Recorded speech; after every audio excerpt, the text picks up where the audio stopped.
Breaking news. ಏನು? Urgent ಆಗಿ ಅಕೌಂಟ್ಗೆ 3 ಲಕ್ಷ ಹಾಕ್ರಿ.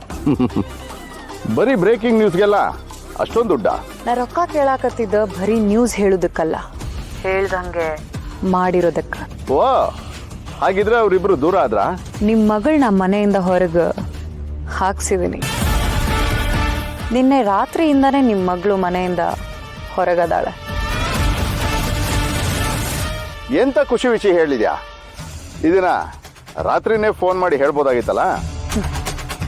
ಹೊರಗೆ ಹಾಕಿದ್ಮ್ಯಾಗ ಆಕಿ ನಿಮ್ಮ ಮನೆಗೆ ಹೋಗ್ಕಾಳ ಅನ್ಕೊಂಡಿದ್ನಿ. ಆದ್ರ ಅವಳು ಗಟ್ಟಿ ಪಿಂಡ, ಎಲ್ಲೂ ಹೋಗುದಿಲ್ಲ ಅಂತ ಇಲ್ಲೇ ಝಾಂಡ ಊರ್ಕೊಂಡೆ ಕೂತಾಳ. ಹಾಗಿದ್ರೆ ದುಡ್ಡು ಹೇಗೆ ಕೊಡ್ಲಿ? You don't worry. ಈ ಮನೆ ಯಜಮಾನ ಅನ್ಕೊಂಡಿರೋನ ಯಾವುದೇ ಕಾರಣಕ್ಕೂ ಸಂಜೆ ನಾನು ಒಳಗೆ ಕರ್ಕೊಳಂಗೇ ಇಲ್ಲ.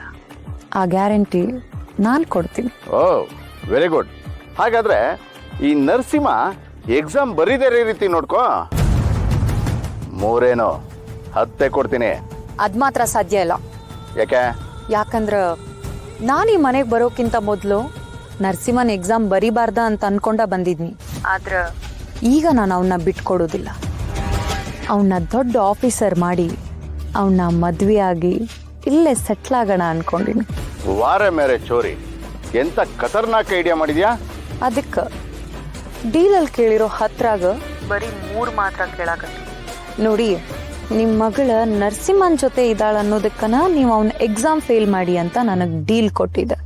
ಆದ್ರೆ ನಾ ಈಗ ಅವಳನ್ನ ದೂರಾನು ಮಾಡಾಕ ಮನೆಯಿಂದ ಹೊರಗೂ ಹಾಕ್ಸರ್.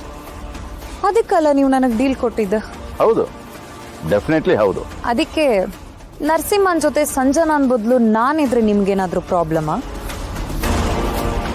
No problem. ನಿನ್ಗೆ ನೋ ಮನಿ. ಹಲೋ